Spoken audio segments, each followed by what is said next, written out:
ब्रह्ममुरारिसुरार्चितलिङ्गं निर्मलभासितशोभितलिङ्गं जन्मजदुःखविनाशकलिङ्गं तत्प्रणमामि सदा शिवलिङ्गं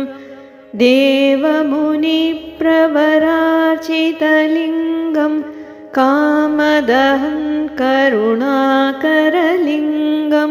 रावणदर्पविनाशनलिङ्गं तत्प्रणमामि सदा शिवलिङ्गं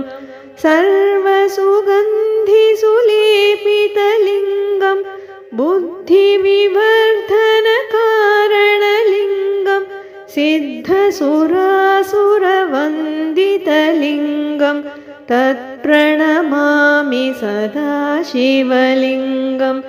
कनकमहामणिभूषितलिङ्गं फणिपतिवेष्टितशोभितलिङ्गं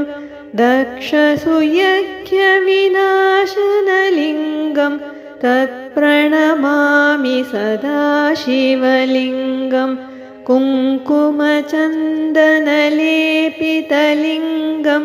पङ्कजहारसुशोभितलिङ्गं सञ्चितपापविनाशनलिङ्गं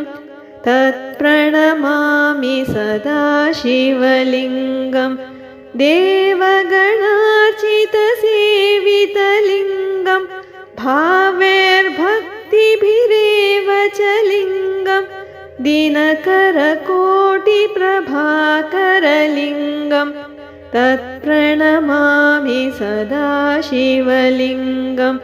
अष्टदलोपरिवेष्टितलिङ्गं सर्वसमुद्भवकारणलिङ्गम् अष्टदरिद्रविनाशनलिङ्गं तत्प्रणमामि सदा शिवलिङ्गं सुरगुरुसुरवरपूजितलिङ्गं सुरवनपुष्पसदार्चितलिङ्गं परात्परं परमात्मकलिङ्गं तत्प्रणमामि सदा शिवलिङ्गं लिङ्गाष्टकमिदं पुण्यं यः पठेत् शिवसन्निधौ शिवलोकमवाप्नोति शिवेन सह मोदते।